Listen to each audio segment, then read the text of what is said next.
Hello, it's Nikki. Welcome back. Today I want to talk about mistakes, and not just to say it in a negative way, nor me say things and you go, oh my goodness, I've done that. I wish I hadn't. That was a nightmare. This is absolutely with no judgment here, but I do want to open up the conversation because I feel that in the last 25 years of being a freelancer, running my own gig, I have made so many mistakes, and to be honest, I haven't caught them quick enough. You might see a lot of clicking in this episode. I haven't caught them quick enough, and when I don't catch my mistakes quick enough in my business and in my life, I end up making the same mistakes again. And also I feel that becomes almost part of me, and I get sucked in by them. I get emotionally entangled with them, and actually I don't want to do that. I want to free up my time, my energy, my bandwidth to do great, brilliant other things. So please know that when I'm saying this is not a told you so or look out for that or you've done it again. It all comes with love, with encouragement. You absolutely can do this. And hopefully you will take something away today and really sort of drop it into your next project. So the first thing I want to share today is about that project that you have maybe been offered or you're going to have a conversation about and you're not really sure what it is. And from the other person's perspective, this project is probably on their list. They're like, right, I've really got to crack on with it. Oh my goodness, I need some people to do this. We need to fill this spot. We've got to get cracking. And so what can happen sometimes in the urgency of the person of wanting to get it sorted is that they are going at such a pace that they're not looking at the detail. They're not necessarily going into all the nitty-gritty. They are focused on ticking it off their list and getting things moving and shaking. And so that means that the detail, the finer details, what's expected is on you. It's up to you. And I've learned this time and time again, especially when I've learned the same lesson again. I cannot blame anybody else. I can only blame myself, because there were certainly times where the same thing happened again and again and I just wasn't learning. So now is not about that life. Yeah, I'm really acknowledging it. That doesn't mean to say that it's not tricky sometimes when you then go and make the change, but there we go. Okay, number one, the first mistake. I think that sometimes we commit too early without understanding the full extent of the brief. Now, just to throw in a bonus thing, if somebody contacts you and you get that feeling of, oh no, this is going to be hard work, I don't really want to work with that person, I don't feel like I trust them and I don't know why. I mean, the decision is up to you, but my advice quite often would be, if your instinct is loud and proud and sparkling and telling you things, it's for a reason. So pay attention to it, at least have a conversation with it where it's not just an immediate yes, you know, it might need some thinking time in that way. But the first thing I really would urge you to do is to get a full understanding of the brief. So to give you an example, if you went to look around a house and maybe you were looking to buy or you were looking to rent somewhere and you only saw the first room and was like, oh, this is great. I love this room. This feels like it's got a lot of potential. This feels brilliant. And you say yes at that point, you have no idea what is in the rest of the house. And yes, it could be more of the same. It could be all that fun stuff that you found in the living room. But it could equally, and I've been on enough Rightmove tours to know this, sometimes the first room looks lovely and then there's no back of the house. There's just the scaffolding, there's madness there. So I really urge you in the first instance to get into the nitty-gritty of the full brief. I'm meaning what is expected? What is the project all about? Who are they associated with? What's the kind of time scale? Who are you going to be working with? And really go into the logistics. Because what can happen, again, speaking from my own experience, is I can be swept along in the charm of it all. That sense of, we're going to do this and it's going to be great and it will be fantastic opportunity and so-and-so's involved. And yet I must still do this due diligence as to whether or not it is right for me. So if you are too quick to say yes, it doesn't mean that you have to say no to everything and just do your own thing. Far from it. But I just want you to slow down that process, almost digest the information. I'm always telling my children to slow down with their eating because they're just like, I'm so hungry. I love this. This is brilliant. So, I mean, it's not, they don't love it all the time, obviously. But yes, it's going to sit more gently. It's going to feel freer. It's going to feel less heavy if you digest it, if you take your time, if you really understand it and look at it. Number 2, this is really key here. And there's so much conversation around money and quoting for things and how much should you charge and know your worth, etc., etc., etc.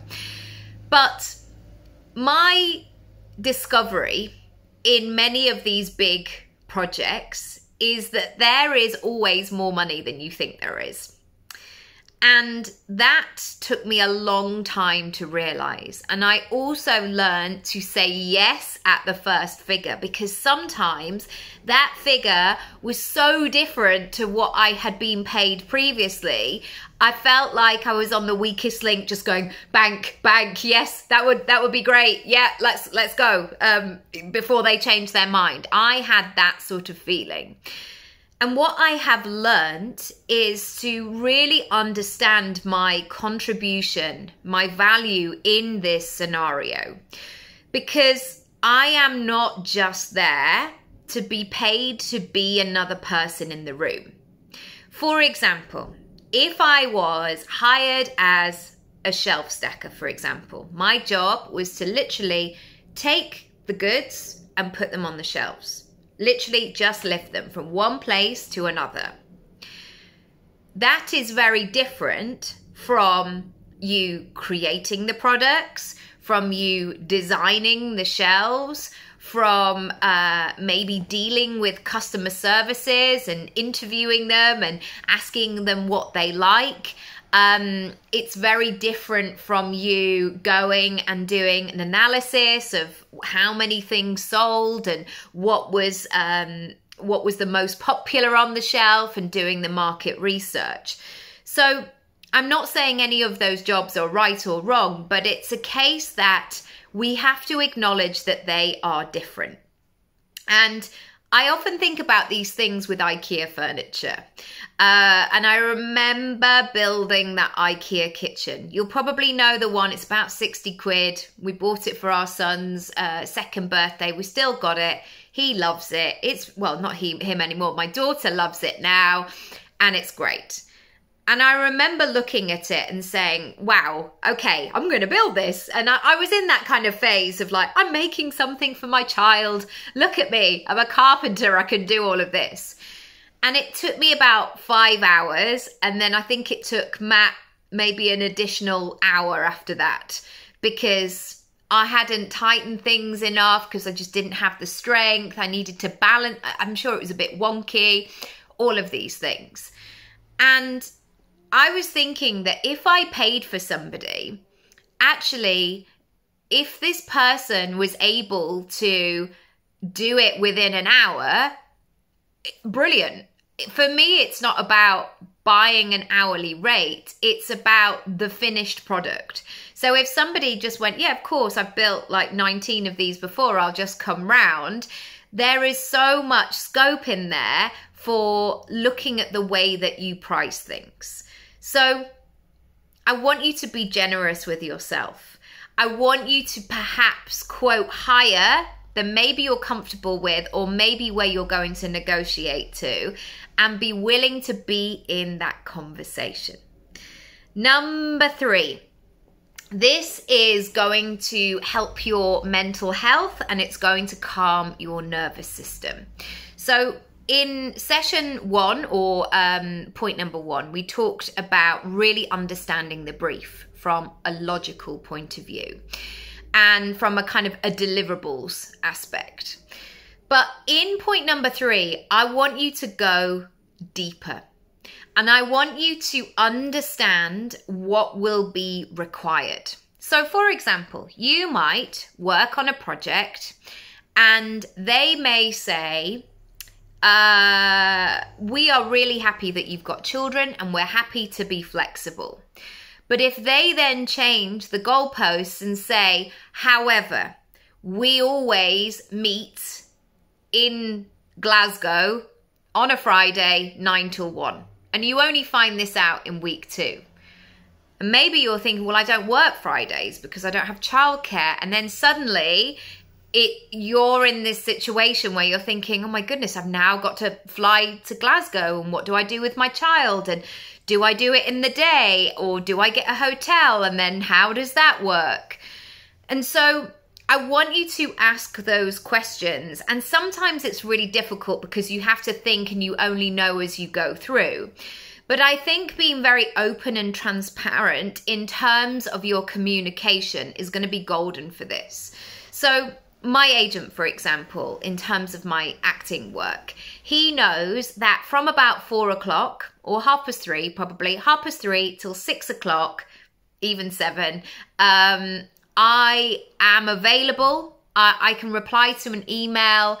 I can have a quick 5-minute conversation, but generally that's a really busy time in my day. But he does know that straight away after I put the children to bed, I can be available. I will go back in detail. I will look at a contract. I will be able to do all of those things. Or equally, before 3:30, I can do that work. Now, if I try to hide the fact that I have children and that I'm just available, I'm available anytime, then he might get slightly confused or frustrated if I can't live up to that thing of I'm always available to speak whenever. So what has resonated with you today? I would love to know. Also, if you're thinking about pitching for next year, if you're thinking about your new boundaries, maybe you're thinking about additional income streams, repackaging your services, I would love to hear from you. There is currently a very nice discount on my money services in the shop at the moment. I've rejigged my shop on my website, so you can just click on the shop element. It's really, really easy, and have a look and just feel really empowered to do things in a way that feels really good. I know there is this sense that all work should be hard work all the time, but I'm not here for that. You know, I want to have a lovely time. I want to work with great people. I don't want added stress to my life. And yeah, as my partner would always say, I just want us all to have a nice time. And I think that's a really good spot to end on. Also, if you haven't listened to any of my freebies, you can access those free courses on my website. But the shop, in terms of money, going into next year is exactly where you need to be. All right, lots of love, and I'll see you next time. Bye.